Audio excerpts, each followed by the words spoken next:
And now we are joined by a reporter giving us more detail from the ground, Akshay Dongre from Shillong. Well, Akshay, Meghalaya is set to elect 2 members of the 18th Lok Sabha. How is the polling going on right now? What's the scene there?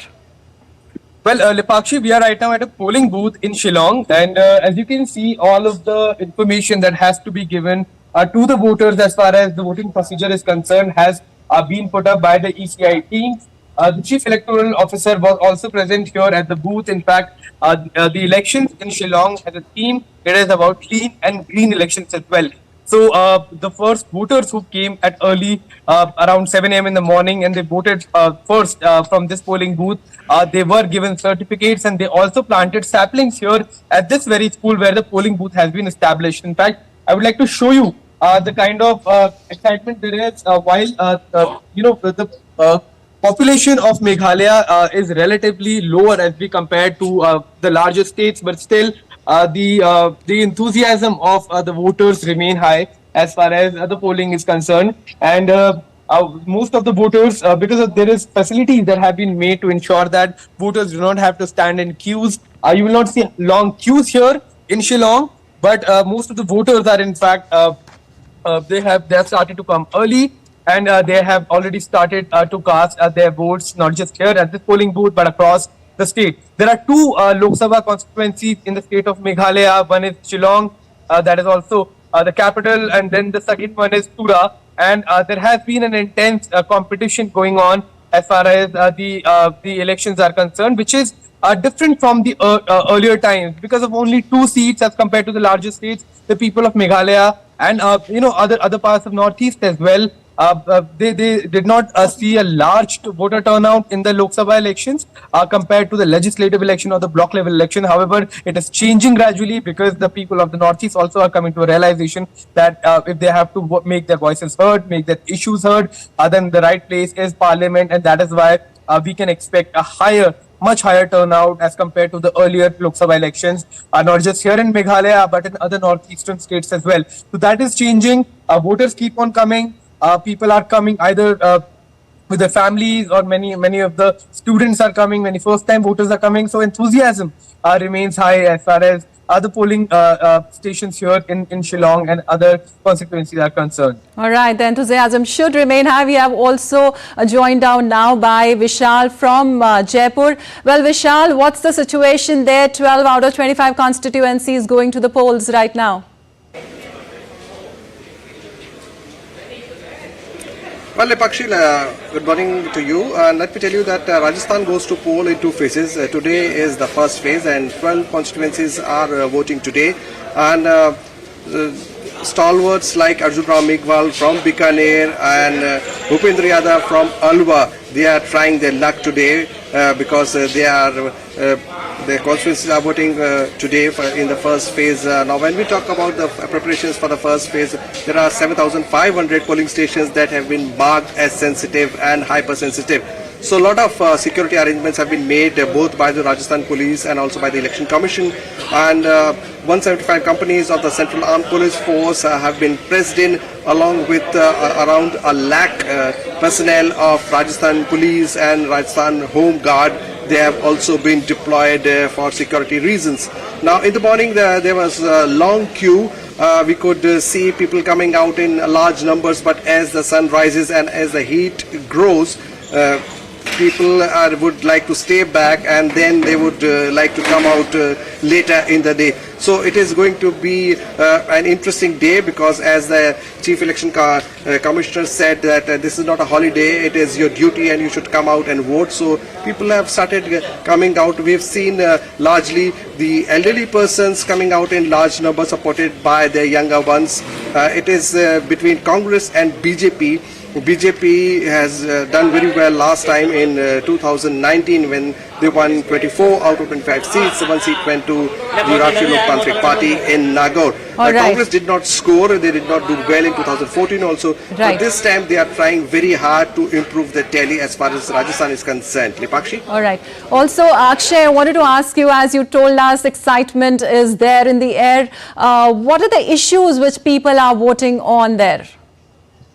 Well, Lipakshi, as we know, Meghalaya has several places like Cherrapunji and several towns that receive some of the highest rainfall, not just in India but across the world.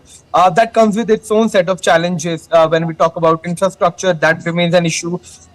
People of Northeast realize one thing, that the private sector is underdeveloped here in the region, and people of Meghalaya have the same kind of feeling. So, involvement of private sector should be increased. Investment should come to the Northeast. It should not just remain in other parts of the country, including north and south parts of India.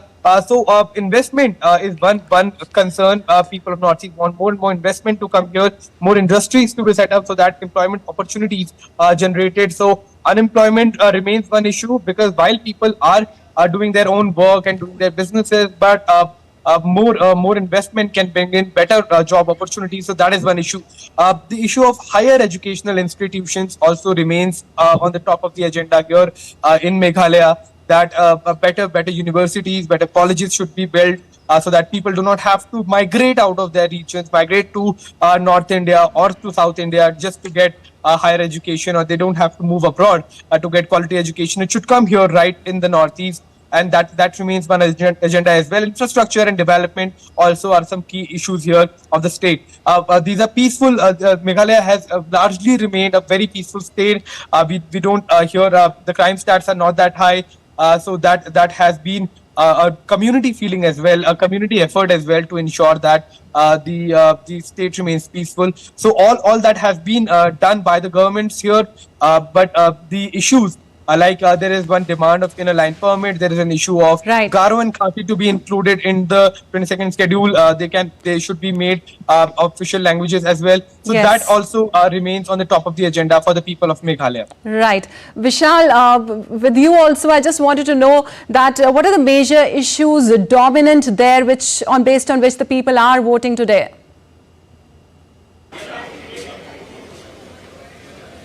Lipakshi, when we talk about the major issues, now let me tell you that BJP, having won the assembly elections, looks quite confident, and the major issue for BJP is the face of the Prime Minister, on which BJP is banking very high.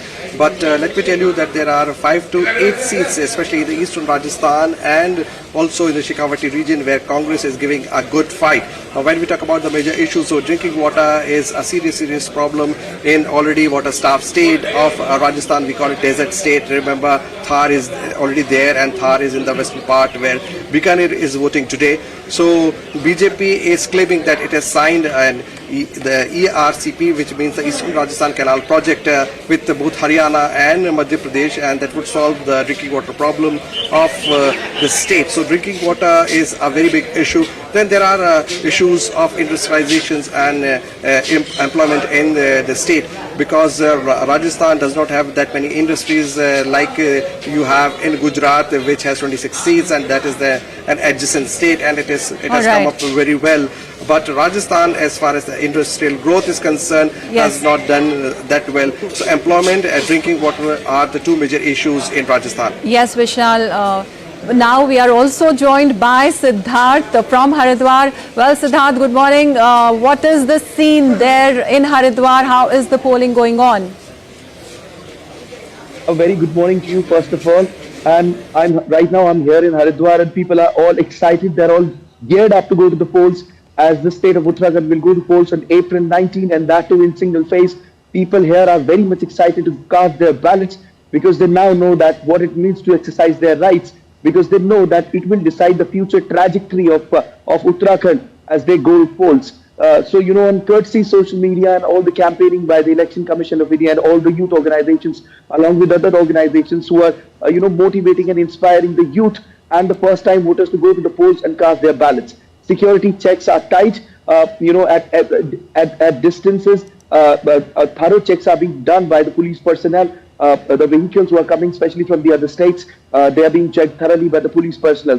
So the region is all set, and Haridwar being one of the most important constituencies of Uttarakhand, it depends a lot in this region, to decide the future trajectory of the state. And like I said, people, they are just happy, casting their ballots. And the scene is unique, as compared to the elections in 2019.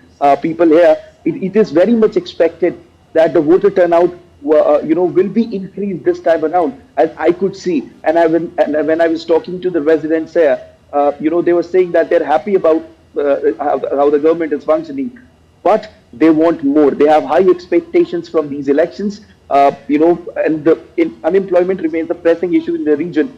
But they think that, with the new government to be formed, this issue will also be resolved. So they want that the state of Uttarakhand, the residents there should get maximum number of employment. This remains a pressing issue.